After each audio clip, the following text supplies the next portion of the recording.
All right, we've got Faith Alston and Mariah Frazier after today's game against Texas State. We'll open it up to questions. David Rogers, High Country Sports. We had a really strong opening first couple of quarters, and then things kind of fell apart. What do you think happened?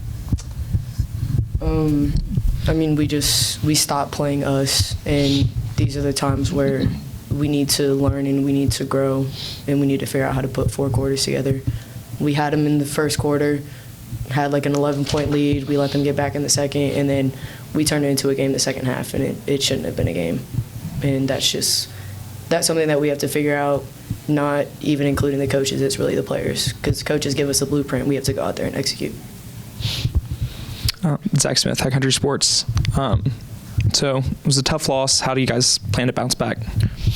That's a real quick turnaround in the Sun Belt going on Saturday. So really, we just got to watch film and get back in the gym and get back to being us with our pace and pressure on Saturday and come out with a win.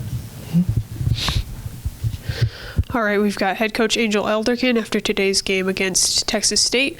We'll start with an opening statement, and then we will open it up to questions.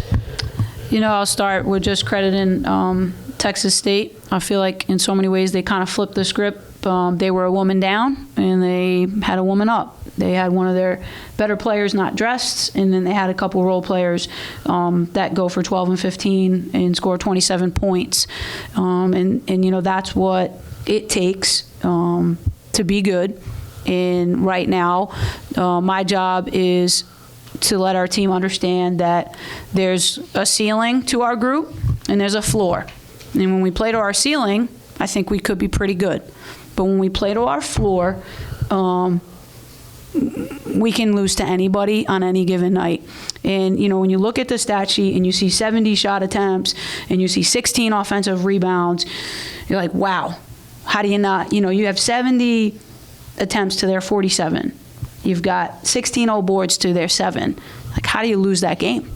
And I think it was just a lack of focus, a lack of discipline, and just a lack of what our players just said of being us, imposing our pace and imposing our pressure. We were just not together as a team, and obviously it's very disappointing, but it's my job to make sure that this team responds appropriately for Saturday. Okay, we will open it up for questions. David Rogers, High Country Sports. The wheels kind of came off in the fourth quarter. What are you? Anything specific that comes to mind of what happened? Quite frankly, the wheels came off in the second quarter. We played a really good first quarter, and then you look at the second quarter, and it was 16-9. And at that point, even though we go into halftime ahead, I don't feel good about the game. I mean, at halftime, my speech was not nice. My speech was trying to motivate a group of players that, at halftime, we had Alexis Black 1 for 7, Jemani Ingram over. I mean, we had 2 of our starters 1 for 11, and just not in sync with the group. And so I didn't, other than a stretch in the first quarter, I just don't feel like we played our brand of basketball. And I'll tip the cap to Texas State. They are a very good defensive team, but some of our mistakes today were self-made. They were ones that, we did to ourselves, so we really got to examine it. But, yeah, the fourth quarter, obviously giving up 26 and being held to 14, I think what happened there was our fouls. We kept putting them to the line, and then it disrupts our pace and our rhythm. And really, I don't know if we put a team to the line 28 times. I don't know if we can win those battles, only because it slows down the pace of the game, and that's not to our favor. Could you speak to the development of Shea Harris, big, athletic?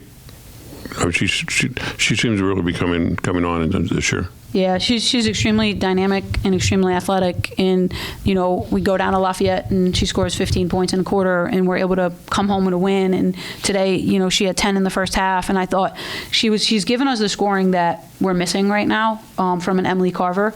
But it's going to take everybody to show up. But I'm really proud of her growth. I'm proud of the way she's bounced back from injuries and just the way that she's starting to come along. And she just kind of plays fearless out there. But we've got to figure out, if you look at her season, it's like Taylor was in today. She's been out. Every time we seem to put players back in the lineup, we seem a little bit out of sync. And so we've got to get our chemistry together. Zach Smith, High Country Sports. So despite the tough loss, a couple highlights. Alexis Black, career high, 6 steals, and Rylan Moffitt's double-double. What do those kind of mean, especially after a loss like today, going into the next one on Saturday?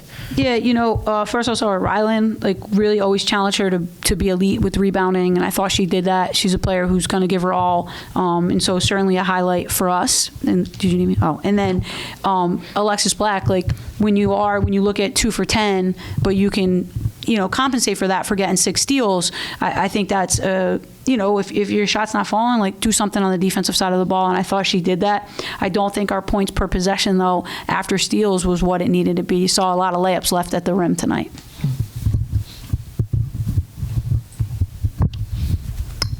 Any further questions?